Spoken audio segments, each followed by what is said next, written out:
नमस्कार साथियों, स्वागत है सबका अपना इस YouTube चैनल पर मल्टी सीरीज के इस वीडियो में। आज हम लोग मिरर के बारे में समझेंगे, जिसमें हम लोग देखेंगे कि ऑब्जेक्ट को कहाँ रखा जाए ताकि उसका इमेज कहाँ बन जाए। तो फर्स्ट आपको पता होगा कि there are 3 types of mirror. अगर पूरा को मिला दिया जाए तो टोटल 3 प्रकार के मिरर होते हैं। पहला होता है कॉनकेव मिरर, दूसरा होता है कॉन्वेक्स मिरर और तीसरा होता है प्लेन मिरर। तो आज की इस वीडियो में हम बात करेंगे कॉनकेव मिरर पर इमेज और ऑब्जेक्ट का पोजीशन, यानी कि position of object and image in concave mirror. देखिए, आप जहां कहीं भी इस वीडियो को देख रहे हैं, अगर सुविधा है तो आप पेन और कॉपी लेकर के जरूर बैठिए, क्योंकि मात्र आपके पास 80 दिन बचे हुए हैं। इस बात को पहले भी बता चुका है। अगर आप पेन और कॉपी लेकर नहीं बैठते हैं तो बाद में बहुत तकलीफ होगा। आप वीडियो को देख लीजिएगा, ये वोलेटाइल हो जाएगा। जिस प्रकार मूवी देखते हैं 10 दिन के बाद भूल जाते हैं, उसी प्रकार ये वीडियो देखिएगा, भूल जाइएगा। अगर आपके पास कॉपी और पेन रहेगा तो आप पेन और पेपर पर अपना जो भी नोट्स है उस नोट्स को लिखिए। बस मैं जहाँ पर लिखता हूँ वहाँ पर आपको पॉइंट आउट करने की ज़रूरत है। अब एग्जामिनेशन के समय या एग्जामिनेशन के रात को ये कॉपी आपके लिए सबसे इम्पोर्टेंट होगा। अगर आप लेक्चर देखने आते हैं तो आप प्रीवियस नोट्स को यहाँ पर रिवाइज करके तब आइए। देखिए, सबसे पहले अगर ऑब्जेक्ट को इन्फिनाइट पर रखा जाए तो क्या होगा। अब ये है कॉनकेव मिरर। कॉनकेव मिरर में इसको कहा जाता है प्रिंसिपल एक्सिस, इसको कहा जाता है P यानी कि पोल, और यहाँ पर रहेगा F और यहाँ पर रहेगा C। यहाँ पर ऑब्जेक्ट को रखा गया है इन्फिनाइट पर। U का मतलब होता है ऑब्जेक्ट, और ऑब्जेक्ट का डिस्टेंस हमेशा पोल से लेते हैं। अब इन्फिनाइट पर इधर कहीं रखा गया है तो यहाँ पर प्रिंसिपल एक्सिस के पैरेलल अगर कोई लाइन आती है तो रिफ्लेक्शन के बाद वो फोकस से पास करती है, और ये जितनी भी घटनाएं हो रही है सब पैराक्सियल लाइंस के लिए है। ऑप्टिक्स में 2 प्रकार के लाइंस होते हैं, एक होता है पैराक्सियल लाइंस और एक होता है मार्जिनल लाइंस। तो मार्जिनल लाइंस क्या होता है कि जब प्लेन से यानी कि कनकेव हो चाहे कॉन्वेक्स हो, जब इसका रिफ्लेक्शन होगा तो जरूरी नहीं है कि वो फोकस से ही गुजरे। बात को समझिए। अगर यहाँ पर हम मार्जिनल लाइन लिख देंगे, अगर मार्जिनल लाइन है और प्रिंसिपल एक्सिस के वो पैरेलल चल भी रहा है तो उससे कोई दिक्कत नहीं है। रिफ्लेक्शन के बाद जरूरी नहीं है कि वो फोकस से गुजरे, वो पोल से भी गुजर सकता है, वो कहीं से भी गुजर सकता है। इसीलिए इस बात को आप पॉइंट आउट करके लिखिएगा कि ये जो जितनी भी सारे लाइनें हैं ये पैराक्सियल लाइन्स है। पैराक्सियल लाइन्स में क्या होता है कि ये दर्पण के प्रिंसिपल एक्सिस के बहुत नज़दीक होता है। बहुत नज़दीक होने की वजह से जब ये प्रिंसिपल एक्सिस के समानांतर जाता है तो रिफ्लेक्शन के बाद हमेशा फोकस पॉइंट से ही गुजरता है। तो चलिए, इसको कहा जाएगा इंसिडेंट रे, इसको कहा जाएगा इंसिडेंट और इसको कहा जाएगा रिफ्लेक्टेड रे। अब उसी प्रकार से देखिए, अगर इस मिरर पर कोई ऐसा इंसिडेंट रे आए जो कि 90 डिग्री पर हो, 90 डिग्री पर हो यानी कि इस मिरर के साथ 90 डिग्री का एंगल बनाए, तो जो 90 डिग्री का एंगल बनाएगा वो उसी रास्ते से गुजर जाएगा, और साथ ही साथ वो सेंटर ऑफ कर्वेचर से पास करना चाहिए। तो आई थिंक इस चीज़ को हम अगला चीज़ में यूज करेंगे। अब देखिए, इसके हम नीचे से अगर एक ऑब्जेक्ट को लाते हैं, क्योंकि यहाँ पर ऑब्जेक्ट को रखेंगे तो ये ऑब्जेक्ट जितने भी पार्ट्स होंगे सभी जगह से यहाँ पर लाइट आएगा। अब जैसे कि हमको अगर ये मार्कर दिखाई दे रहा है तो पहले इस मार्कर से मतलब कि 2 बातें हुई होगी। पहले लाइट इस पर आया होगा और इस पर से रिफ्लेक्ट होकर के हमारी आंखों तक आया होगा, उसके बाद ये मार्कर हमको दिखाई दे रहा होगा। ये बात होता है। तब यहाँ से अगर यही ऑब्जेक्ट है, अगर यहाँ से इंसिडेंट रे यानी कि आपतित किरण आती है तो रिफ्लेक्शन यानी कि परावर्तन के बाद फिर ये इधर से गुजरेगी। यानी कि देख सकते हैं आप, इमेज यहाँ पर बना। इमेज उसको कहा जाएगा जहाँ पर 2 रिफ्लेक्टेड लाइन से एक दूसरे को काट देते हैं, उसको इमेज कहा जाता है। और जहाँ पर 2 इंसिडेंट लाइन एक दूसरे को काटते हैं उसको ऑब्जेक्ट कहा जाता है। मतलब कि जहाँ पर 2 आपतित किरणें एक दूसरे को काटती है उसको कहा जाता है बिंब, वस्तु, और जहाँ पर 2 परावर्तित किरणें एक दूसरे को काटती जाती है उसको कहा जाता है प्रतिबिंब यानी कि इमेज। अब यहाँ पर देखिए, नेचर ऑफ इमेज क्या होगा। नेचर ऑफ इमेज, क्योंकि बिहार बोर्ड अक्सर इस तरीके के सवाल को पूछता है और इसको कहते हैं चिन्ह परिपाटी। चिन्ह परिपाटी या इसको रे डायग्राम कहा जाता है, रे डायग्राम। अब अगर इसमें चिन्ह परिपाटी यानी कि साइन कन्वेंशन देखिएगा तो मिरर के लेफ्ट साइड में जितना भी सारा चीज़ होगा सब नेगेटिव, मिरर के राइट साइड में जितना भी चीज़ होगा सब पॉजिटिव। अब देखिए यहाँ पर V कहाँ बनेगा, V बनेगा एट फोकस। अब इसका नेचर क्या होगा, स्मॉल होगा, एकदम स्मॉल, टीनी, जिसको कहा जाता है टीनी। टीनी मतलब वेरी वेरी स्मॉल। उसके बाद अब ये जो मिरर, इसमें अगर मिरर के इसी साइड में, मतलब कि जिधर से इंसिडेंट आया है और उधर ही आपका रिफ्लेक्टेड रे भी चला गया, तो समझिएगा कि आपका जो इमेज होगा वो इन्वर्टेड होगा। इन्वर्टेड मतलब उल्टा होगा। अब उल्टा होगा तो ये रियल होगा। अब जानते हैं कि रियल इमेज को हम पर्दा पर उतार सकते हैं और जो वर्चुअल होता है उसको हम नहीं उतार सकते हैं। तो टीनी हो गया, इन्वर्टेड हो गया, रियल हो गया। अब इसको हम पर्दा पर उतार सकते हैं, तो यही होता है। अब इस सवाल को भी हर बोर्ड 2 नंबर में पूछ चुका है। अब यहाँ पर आप देख सकते हैं कि रे डायग्राम कैसे बना है, वस्तु का यानी कि जो ऑब्जेक्ट है उसका पोजीशन क्या है, इमेज का पोजीशन क्या है, इमेज का नेचर क्या है। तो ये होता है पहला कंडीशन। चलिए अब दूसरा कंडीशन को देखते हैं। कॉनकेव मिरर, यहां पर रहेगा पोल, यहां पर रहेगा एफ और यहां पर रहेगा सी। देखिए अब ऑब्जेक्ट को इनफाइनाइट पर नहीं रखा जाएगा, अब ऑब्जेक्ट को इनफाइनाइट और सी के बीच में रखा जाएगा। सी यानी कि इसको कहा जाता है पॉइंट ऑफ कर्वेचर, और इस डिस्टेंस को कहा जाता है रेडियस ऑफ कर्वेचर। इसको कहा जाता है फोकस ऑफ पॉइंट, यानी कि फोकस पॉइंट भी कह सकते हैं। और इस डिस्टेंस को कहा जाता है स्मॉल एफ, यानी कि फोकल लेंथ। और जो स्मॉल एफ होता है जिसको फोकल लेंथ कहा जाता है, ये r/2 के बराबर होता है। पता होगा आपको, स्मॉल एफ बराबर r/2 या r बराबर 2f। अब ये कैसे आता है ये भी आपको बता दिया जाएगा। तो यहाँ पर इस तरीक़ा से अगर ऑब्जेक्ट जाती है, ऑब्जेक्ट से अगर इंसिडेंट जाती है तो रिफ्लेक्शन के बाद फोकस से पास होगी। अब यहाँ पर आप लिख भी सकते हैं कि जो u है वो ग्रेटर देन c है एंड लेस देन इन्फिनाइट है। इसको कहा जाता है कि वस्तु को radius of centre of curvature तथा इन्फिनाइट के बीच में रखा गया है, जिसको हम लोग कहते हैं कि u is greater than c and less than infinite. अब इसको कहा जाएगा रिफ्लेक्टेड लाइन। अब इसमें क्या होगा कि आप एक ऐसा लाइन को रेडियस ऑफ कर्वेचर से गुजारिए जो इसके साथ परपेंडिकुलर यानी कि 90 डिग्री का एंगल बनाए, तब ये जिस रास्ते से आएगी ये उसी रास्ते से फिर वापस चली जाएगी। तो इसका जो इमेज होगा वो यहाँ बन जाएगा।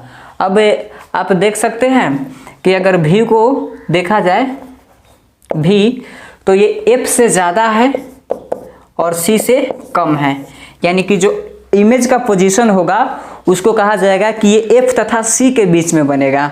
तो लिखा गया है कि f से ज़्यादा c के बीच में, जिस मतलब कि जिसको हम लोग अपनी भाषा में बोलते हैं, हिंदी में अगर बोलना चाहेंगे तो कहा जाएगा कि प्रतिबिंब फोकस बिंदु तथा वक्रता केंद्र के बीच में बनता है। अब वही बात किया जाए इसका नेचर का, तो छोटा होगा, स्मॉल होगा। पिछला बार में टीनी लिखा गया था, एकदम पॉइंट के समान होता है, बहुत छोटा होता है। अब ये स्मॉल होगा और इन्वर्टेड होगा, रियल होगा मतलब कि छोटा होगा, उल्टा होगा, वास्तविक होगा। और वास्तविक होगा तो इसको पर्दे पर उतारा जा सकता है। यह है दूसरा कंडीशन।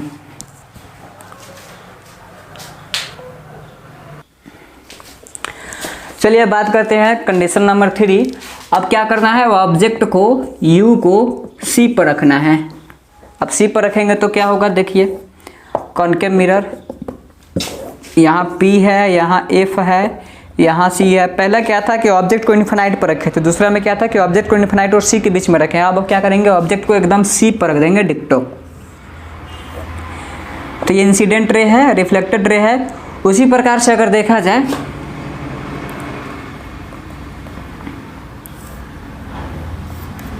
अगर यहाँ पर आप c को अगर आप मिरर से पॉइंट जो c है इसको रेडियस पॉइंट ऑफ कर्वेचर कहा जाता है, अगर यहाँ से आप दूसरा लाइन को आप गुजारना चाहते हैं तो डिक्टो ऐसे जाएगा। अब डिक्टो ऐसे जाने का मतलब हुआ कि आपका जो इमेज है यहीं पर बन जाएगा, और इमेज बन जाएगा तो देखिए अब हम u को रखे थे c पर, तो जो हमारा v है वो भी बन गया c पर। अब u c है, v c है, इसका मतलब होता है कि जो साइज ऑफ ऑब्जेक्ट है वही हो जाएगा size of image, size of image, यानी कि अगर इसका हाइट h है तो जो इमेज बना है इसका भी हाइट h ही होगा। पहले क्या होता था, छोटा होता था, अब क्या हो गया, दोनों बराबर हो गया। दोनों बराबर कब होता है, जब उसको रेडियस पॉइंट ऑफ कर्वेचर यानी कि वक्रता केंद्र पर रखा जाता है तब। ये इसका नेचर हो गया। और ये इन्वर्टेड होगा, उल्टा है, देख लीजिए। उल्टा करने का मतलब होता है कि अगर यहाँ पर पैर, यहाँ पर सिर, तो यहाँ पर सिर हो जाएगा, यहाँ पर पैर हो जाएगा। इन्वर्टेड हो जाएगा। और इन्वर्टेड है तो रियल है, रियल है तो उसको पर्दा पर उतारा जा सकता है।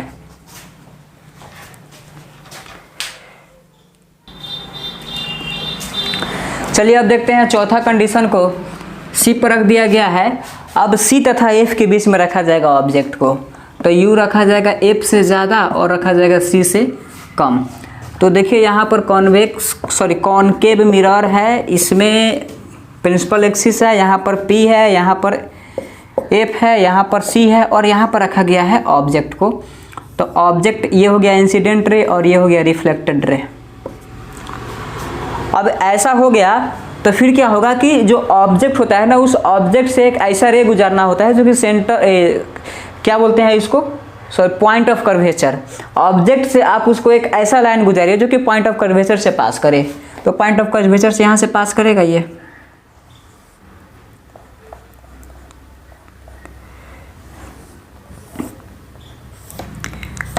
यानी कि फिर जा करके कहीं मिल जाएगा। और कहाँ मिलेगा, तो सी और इन्फिनाइट के बीच में मिलेगा। तो सी और इन्फिनाइट के बीच में मिलेगा, तो यहाँ से आप लिखिएगा भी, सी से तो ज़्यादा होगा लेकिन इन्फिनाइट से कम होगा।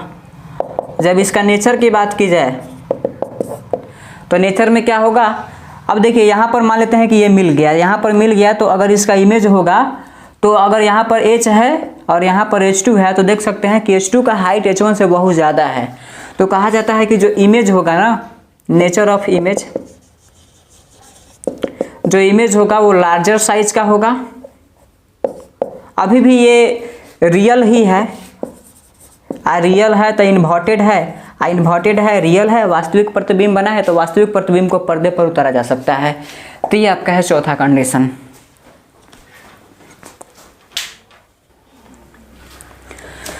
चलिए अब देखते हैं कंडीशन नंबर 5। इसमें क्या होगा, देखिए अभी हम चौथा नंबर कंडीशन में वस्तु को हम सी और एफ के बीच में रखे थे, अब वस्तु को डिक्टो एफ पर रखा जाएगा। तो जब वस्तु को यानी कि यू को जब एफ पर रखा जाएगा तो देखिए क्या होगा,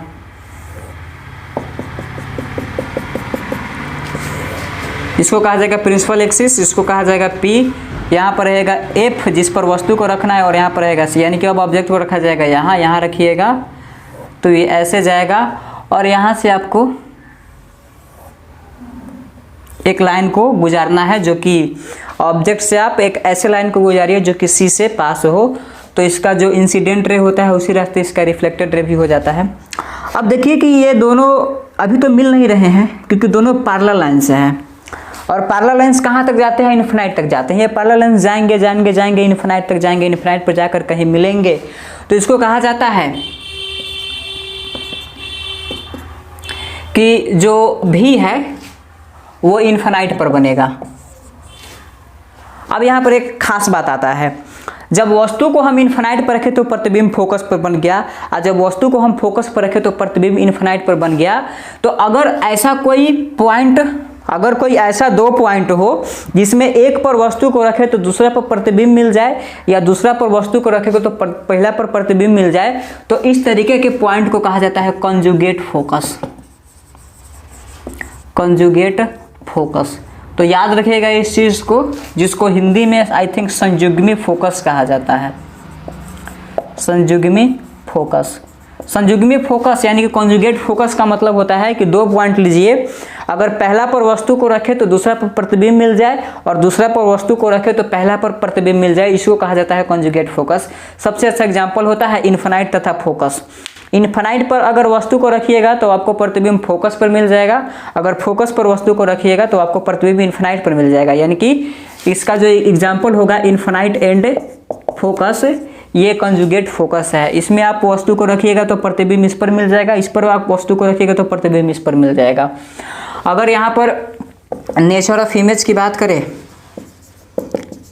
नेचर ऑफ इमेज, तो अब इन्फिनाइट पर मिल रहा है तो ये लार्जर होगा, अभी भी रियल है, अभी भी इन्वर्टेड है, अभी भी रियल है इन्वर्टेड है, यानी कि इसको अभी भी हम पर्दा पर उतार सकते हैं।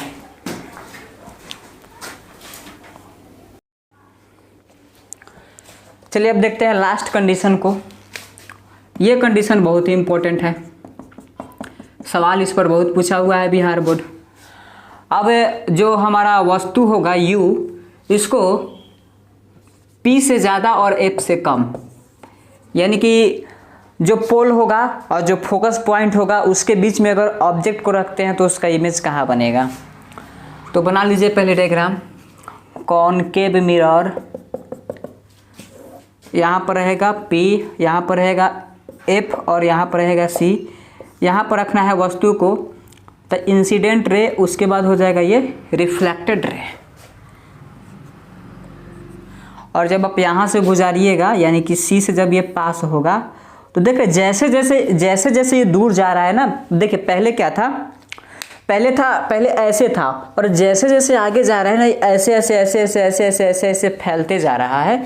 अब इसको आप और आगे ले जाइएगा तो ये और फैलते जाएगा फैलते जाएगा फैलते जाएगा, यानी कि ये कहीं भी जाकर के मिलेगा नहीं बल्कि एक दूसरे से अलग होगा। तो अलग होगा तो इसके लिए क्या किया जाएगा, इसको पीछे की तरफ बढ़ाया जाएगा और इसको भी पीछे की तरफ बढ़ाया जाएगा। यहाँ पर आपको इमेज मिल जाएगा। अब देखिए, अब पूछा जाएगा कि बताइए कि इसमें भी का लोकेशन क्या होगा, यानी कि प्रतिबिंब कहाँ बनेगा। तो बिहाइंड द मिरर, इसको कहा जाता है बिहाइंड द मिरर, यानी कि जो प्रतिबिंब होगा वो दर्पण के पीछे बनेगा। जब प्रतिबिंब दर्पण के पीछे बनेगा तो कहाँ बनेगा, ये कोई सोचने वाली बात नहीं होती है, it is not a factor. कहाँ बनेगा, दर्पण के पीछे बनेगा, कहीं भी बन सकता है। अब डिपेंड करता है कि P तथा F के बीच में वस्तु को आप रखे कहाँ है, इस पर यह निर्भर करता है। कहीं भी बन सकता है। कहाँ बनेगा, तो दर्पण के पीछे ही बनेगा। पीछे कहाँ बनेगा तो इसका कोई आता पता नहीं है, लेकिन पीछे ही बनेगा। अब बात कर लेते हैं नेचर ऑफ इमेज की। नेचर ऑफ इमेज यानी कि अब जो प्रतिबिंब बनेगा, देखिए पहले ऐसे था तो प्रतिबिंब ऐसे बनता था, यानी कि 5 जो कंडीशन था शुरू में उसमें सब में प्रतिबिंब उल्टा बनता था, लेकिन इसमें नेचर ऑफ इमेज में इसमें जो प्रतिबिंब बनेगा वो सीधा बनेगा। तो सीधा को इरेक्ट कहा जाता है। तो नेचर ऑफ प्रतिबिंब इरेक्ट होगा और प्रतिबिंब जो सीधा होता है ना वो वर्चुअल होता है, जिसको हम लोग आभासी या काल्पनिक कहा करते हैं। तो वर्चुअल बनेगा और ये very very large side, very very large side, large size. तो इसका नेचर ऑफ इमेज हो गया। अब सबसे अच्छा एग्जाम यूज होता है दाढ़ी बनाने में, शेविंग। सैलून में जाते हैं, सैलून में जाने के बाद जो वहाँ पर मिरर होते हैं, इसमें जो जिसको दाढ़ी या बाल कटवाना होता है वो P तथा F के बीच में बैठता है, तब उसका जाकर के इमेज पीछे बनता है, बहुत बड़ा साइज में बनता है। तो इसका यूज सबसे ज़्यादा पूछा जाता है। और कॉनकेव मिरर में दोनों प्रकार के इमेज बनते हैं, रियल भी बनते हैं, वर्चुअल भी बनते हैं। शुरू का जो 5 कंडीशन होता है उसमें रियल बनता है और सबसे लास्ट में वर्चुअल बनता है, आपके सामने है। और इसको आप पर्दा पर नहीं उतार सकते हैं। कारण क्या है कि लाइट इधर नहीं है, इधर लाइट नहीं है ना, इसको हम पीछे से मिलाए हैं, मतलब कि इसको बोलते हैं ना कि मिलता हुआ प्रतीत हो रहा है। जब कहीं पर प्रकाश की किरणें मिलती हुई प्रतीत होती है तब वहाँ पर आभासी शब्द का इस्तेमाल किया जाता है। तो यहाँ पर कहा जाता है कि प्रतिबिंब आभासी बना है, मतलब कि जहाँ पर डाइवर्ज होते हुए लगता है वहाँ पर कहते हैं कि वर्चुअल इमेज बना है। तो आई थिंक आप ये समझ गए होंगे। तो मुझे उम्मीद है कि आपको पूरा चीज़ समझ में आ गया होगा। अब अगर कॉन्वेक्स की बात करते हैं, चलिए उसको ही बना ही देते हैं।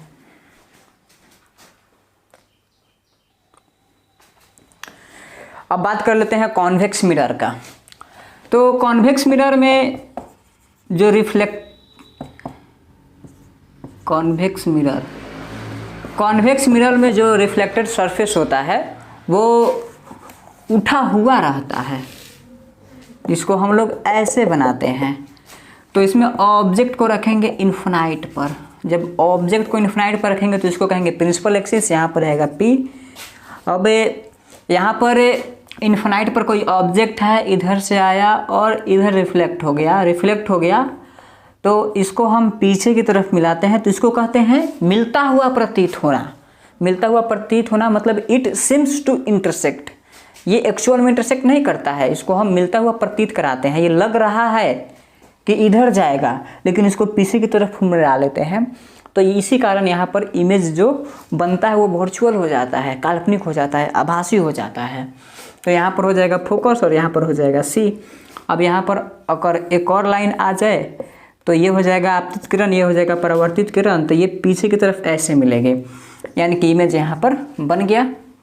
इमेज कब बनता है? जब दो परावर्तित किरणें एक दूसरे को काटती है तब वहाँ पर प्रतिबिंब बनता है, यानी कि when two reflected lines intersect each other then that point is said to be image and when two incidents rays intersect each other then that point is said to be object.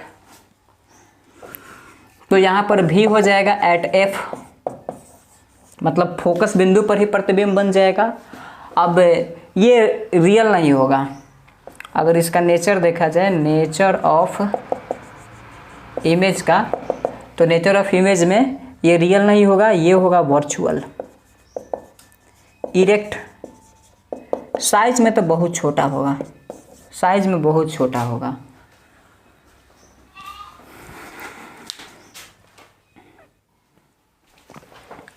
अब देखते हैं दूसरा condition, जो कि last condition होता है convex के लिए।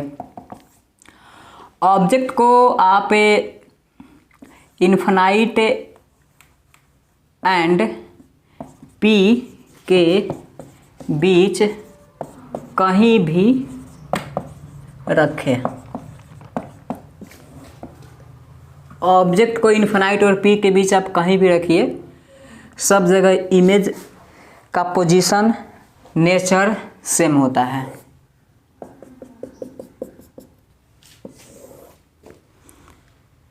वही बात हो गया।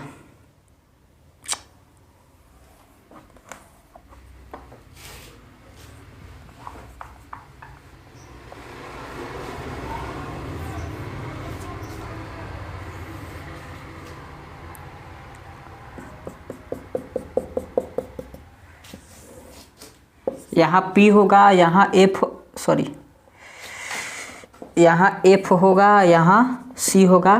अब P और इन्फिनाइट के बीच में आप ऑब्जेक्ट को कहीं भी रखिए, कोई फर्क नहीं पड़ता है। यहाँ F हो जाएगा और ये जो ऑब्जेक्ट है ना, इस ऑब्जेक्ट से एक ऐसा लाइन गुजरी है जो कि C से पास हो जाए।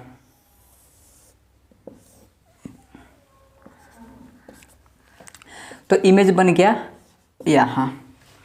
तो इसका जो इमेज होगा, उसका जो पोजीशन होगा वो हमेशा P और F के बीच में होगा, तो greater than P and less than F। अब नेचर की बात कर लेते हैं। ऑलवेज आप इन्फिनाइट और P के बीच में कहीं भी रखिए, वही होगा। नेचर ऑफ इमेज की अगर बात करें तो ये तो सीधा बनता है, इरेक्ट हो जाएगा।